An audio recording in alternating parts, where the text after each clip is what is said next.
Have you ever stood in front of a painting or maybe, watched a film and just felt that familiar pang of, I don't get it? That little voice inside your head whispering, am I missing something crucial here? Oh, absolutely. That feeling.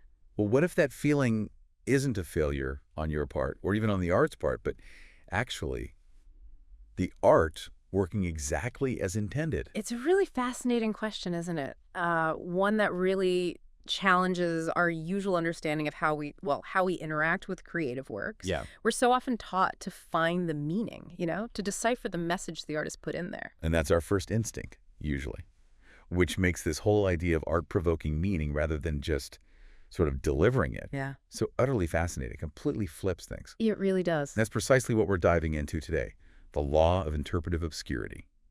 You, our listener, have sent in some incredible sources looking into this very concept, and our mission really in this deep dive is to unpack the most intriguing insights, maybe some surprising facts within them. We want to help you understand why some of the most profound art can also, paradoxically, be the most confusing. Yeah, and the core question at the heart of it all is a powerful one.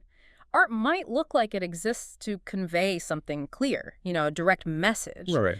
But what if it's true? Maybe deeper purpose is actually to awaken our hunger for meaning, to actually make us search for it. Okay, so let's unpack this from the start. According to the sources you've shared, at its heart, the law of interpretive obscurity states that art isn't meant to be understood in that simple, straightforward way. Right. Not like reading instructions. Exactly. Instead, its main job is to provoke the desire to interpret. It's almost like the art is holding back, kind of inviting you in. And what's really counterintuitive here, and actually quite liberating, I think, is that the very moment you find yourself thinking, I don't get it, that's actually when the artwork is doing its best work. It's functioning at its highest level. Wait, really? Yeah. It's not a bug in your understanding. It's a feature of the art itself. Maybe even, a deliberate choice in how it's designed. So hang on, you're saying that feeling of confusion, maybe that little bit of frustration, is actually the point. In many cases, yes. That's what the sources suggest. Wow. Ah. That really shifts everything I thought I knew about appreciating art. Okay, but if the art isn't just delivering meaning, how does it actually provoke us? Yeah. How does it make us interpret what's going on conceptually? Well, the sources delve into some really interesting mechanisms. One they describe is reverse-semantic flow. Reverse-semantic flow. Yeah. Okay, sounds a bit technical. It does sound a bit academic, yeah. But think of it this way. Instead of the art being a transmitter of meaning, like a radio station just beaming information into your brain, it's actually doing the opposite. So it's not a one-way street, not just art talking at us. Precisely. Instead, it acts as a generator of interpretation attempts. And what's so profound here, I think, is that the more you try to understand it, the more you realize the meaning you're looking for isn't being handed to you by the artwork, but it's actually emerging from within yourself. The artwork isn't telling you what to think. It's making you think deeply, actively. That's a huge distinction. Okay. And building on that, the sources also mention something called the perceptual mirage zone, especially with abstract or conceptual stuff, right? That initial feeling of not understanding, it isn't just confusion, it actually expands your sensitivity. Yeah. Like tuning a radio. Exactly like tuning a radio. It's trying to pick up new frequencies. The zone, as they call it, is marked by these alternating waves, clarity and then confusion. You might grasp a little piece of it, feel like you're onto something, then feel completely lost again. And that oscillation, that back and forth, is part of the intended experience. So it keeps you hooked. Yeah, it keeps you engaged, keeps your mind alert, sensitive to subtle shifts in how you're seeing it, how you're feeling about it. Okay, so beyond just making us more sensitive in that mirage zone, what happens when our brains try to, reconcile all these confusing but weirdly captivating feelings at once? Tosis talked about cognitive diffusion resonance. That sounds like a lot for the brain. It definitely is. And it describes how when we encounter this kind of art, our brain tries to process meaning, beauty, maybe discomfort, even a weird sense of deja vu all at the same time. It's like a mental, symphony might be too nice, maybe a mental jam session of conflicting signals. Yeah, a bit dissonant at first, maybe. Exactly. It creates this temporary overlap of conflicting thoughts. Just imagine your brain trying to process a strange sound, a striking image, and maybe a forgotten memory all at once. Okay, yeah. The result is that powerful, almost magnetic feeling where you think, I have absolutely no idea what this is, but I can't look away. Yes, I know that feeling. It's your brain grappling with something genuinely profound, even if it can't neatly package it into words just yet. That puts such a vivid name to it. Cognitive diffusion resonance. It's like your brain's doing mental gymnastics. Yeah. But, okay, is this just something that happens with any confusing piece of art? Or are there specific conditions, like ingredients in a recipe, that need to be there for this law of interpretive obscurity to really kick in? The sources seem to dig into that, right? What's needed from the art and what's needed from us? They absolutely do. First, the artwork itself has a big role to play. It essentially has to refuse to explain itself. Okay. Well, think minimalist titles, maybe no explanatory captions at all, or descriptions that are deliberately abstract or poetic rather than informative. It gives you very little obvious context to grab onto. It almost dares you to figure it out. So it actively withholds the easy answer. Got it. And then there's our role as the viewer. Absolutely crucial. Often we are trained to search for meaning, you know? This comes from school, from cultural habits, maybe just from being bombarded with analysis where everything is explained. Right, like every movie review tells you the theme. Exactly. So this sets us up to expect a clear answer, which then primes us for this interpretive process when the answer just isn't there. Our own conditioning becomes part of the equation, you know? Huh. That's interesting. We're kind of set up for it. In a way, yeah. And finally, the sources point out that the work itself has to feel emotionally charged. It just feels significant somehow. Even if you can't say why. Precisely. It never spells out what it wants to say. It holds back, but it draws you in with this unspoken intensity, like a riddle that resonates deeper than just the words. Okay, so if those are the conditions, Yeah. this raises a big question. How do you know you're actually experiencing this law of interpretive obscurity and not just, looking at something you don't like or that's maybe just poorly made? Yeah. The sources mentioned some specific observable symptoms, didn't they? Like a checklist. They did, and they're quite relatable, I think. Just hearing you list those conditions, I'm already thinking of times in museums where I felt exactly that.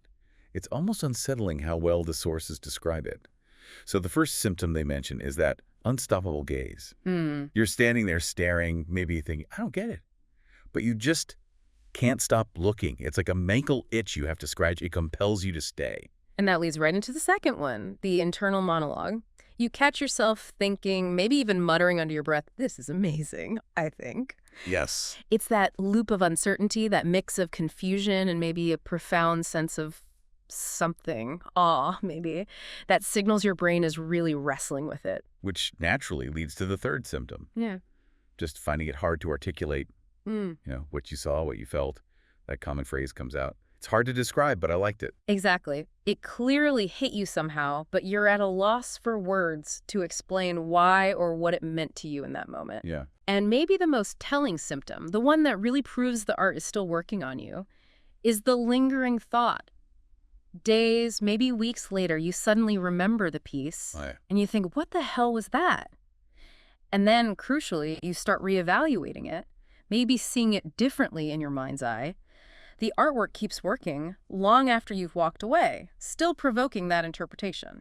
It's amazing how often I've felt those exact things. The sources give some great everyday examples too, don't they? Like that classic museum moment. Oh, I know the one you mean. Yeah. You see a group of people paused before some large abstract object. Nobody's talking. Nobody really knows what it is, but everyone's kind of subtly pretending they might. It's like this silent, collective, interpretive dance going on. That's a perfect description. Or think about installation art.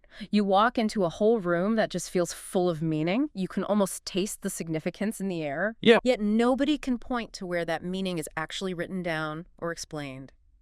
It's an immersive enigma, right? A space designed to make you feel like you're about to understand something huge, but it never quite clicks into place. And my personal favorite example, which I'm sure we've all felt, Yeah. the abrupt film ending. Oh, definitely. The one credits roll suddenly and someone next to you whispers, wait, was that it? Was that the end To thing? something, yeah. Exactly. And the brilliance is, months later, you're still thinking about it, still trying to piece it together, still coming up with new ideas about what it meant. These are perfect examples of how this law just plays out. And it's no surprise, really, that these kinds of experiences have led to some common sort of urban legends or nicknames that try to capture what's going on. Yeah, the sources mentioned some fun ones, like the trapdoor of meaning. I like that one. The idea that the harder you try to understand, the more you just fall into new, deeper layers of interpretation. It's not one answer, but this kind of delightful rabbit hole. Yeah, it keeps going. And then there's that comforting belief you sometimes hear whispered, the artist doesn't even know theory. Right. The idea that, hey, maybe no one really knows what it meant, not even the person who made it. And for a lot of people, that belief provides a kind of permission slip to just be uncertain. Yeah, it takes the pressure off. Exactly. Explore without needing the right answer. It validates our own struggle to interpret. And of course, that timeless saying we hear all the time, art is a mirror. The classic. Meaning that the real meaning isn't like baked into the work itself, but it emerges from the reflection of the viewer looking at it. You're not just looking at it, you're bringing your own stuff, interpretations, life experiences, biases to the piece, and that's where the meaning really sparks to life. So if we sort of pull all this together, summarize this whole law of interpretive obscurity, the core insight really is this. If you feel lost, confused, maybe even a bit frustrated when you encounter certain art, it might actually be a powerful sign that your intellect is working perfectly. It's not a failure. It's an invitation. So meaning isn't something you find, like digging for buried treasure. No. It's something that emerges from the search itself. It's the journey, that wrestling, intellectually and emotionally, with the unknown. That's what creates the deep connection. And that's why the deepest parts of art, arguably, often lie within its most unreadable moments. Those moments of ambiguity, confusion. Yeah. That's precisely where the magic happens, where real personal meaning gets forged. Wow. This whole concept it really blows my mind, honestly. It connects art to something so much broader, this law of interpretive obscurity. It isn't just about museums or galleries, is it? Doesn't seem like it, no. It makes you wonder, where else? Where else in your life, or maybe in your pursuit of knowledge, do the most profound insights, the deepest understandings, not come from clear, easy explanations, but from the actual struggle? The struggle to interpret, to make sense of ambiguity. I mean, what if that feeling of not getting it is sometimes the most fertile ground for real discovery? Not just in art, but, well, anywhere. That's a powerful thought to end on. Definitely something to mull over, long after this deep dive is done.